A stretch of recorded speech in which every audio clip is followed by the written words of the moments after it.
Une à la viande, une sans viande. C'est à s'y méprendre. C'est des produits pour lesquels les gens sont assez conservateurs. En général, on est habitué à une forme, à une texture particulière. C'est très difficile de nous faire changer d'avis. Quand on les regarde et quand on y goûte, c'est vraiment très, très similaire.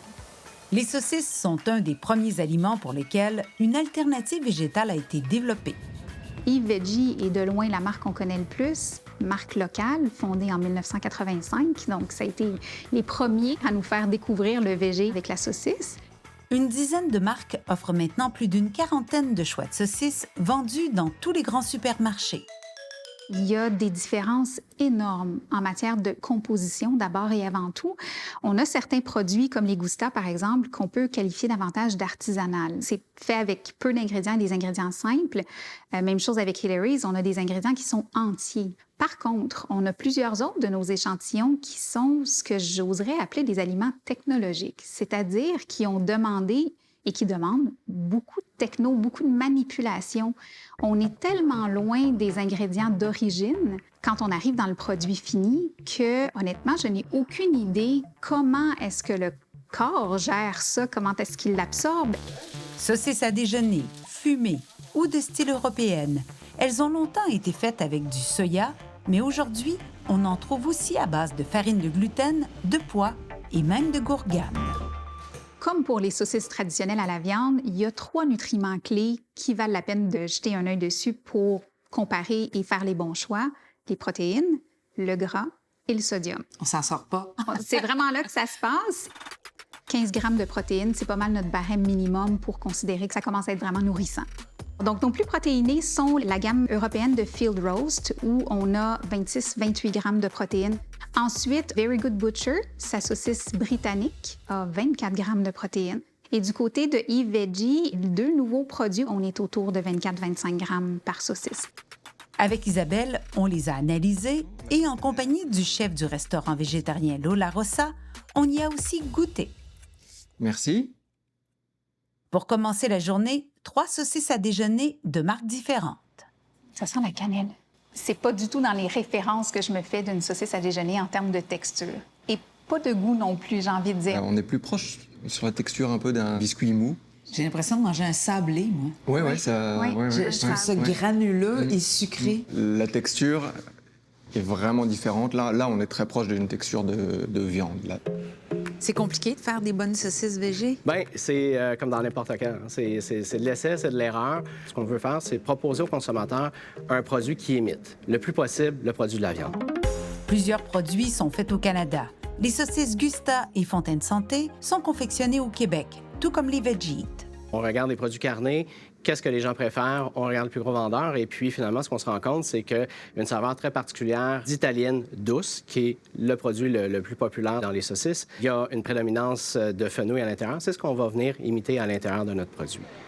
Même William J. Walter, le maître saucissier, s'est lancé dans l'aventure du végétal à la demande de ses clients. Et maintenant, on a 4 variétés qui roulent, qui sont un complément au comptoir de saucisses de viande. Puis on est bien content. Qu'est-ce que vous avez choisi comme protéine? C'est une protéine de base de soya. Parfois, le mélange de base, il faut le masquer, il faut le pimper, il faut y ajouter un peu de goût. Et le sel sert très bien comme base à ce niveau-là.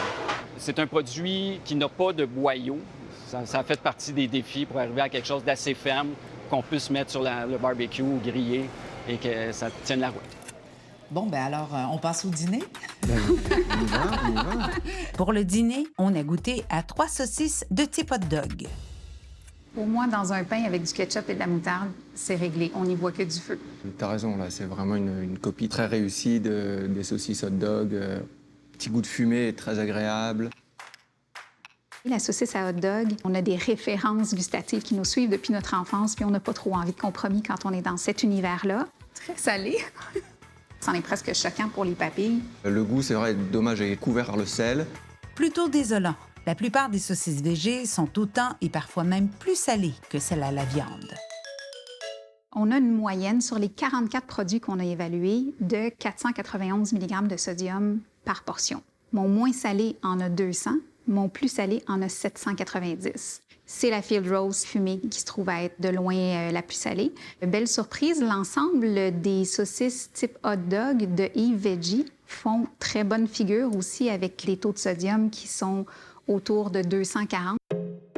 On va terminer la dégustation avec les saucisses italiennes. Couleur très appétissante, hein? Oui. Vraiment, on voit les herbes, les aromates qui ressortent là. L'arôme de fenouil est intéressant. On sent les graines entières, là, j'aime beaucoup ça, là, c'est très sympa. Et c'est un must pour les saucisses italiennes.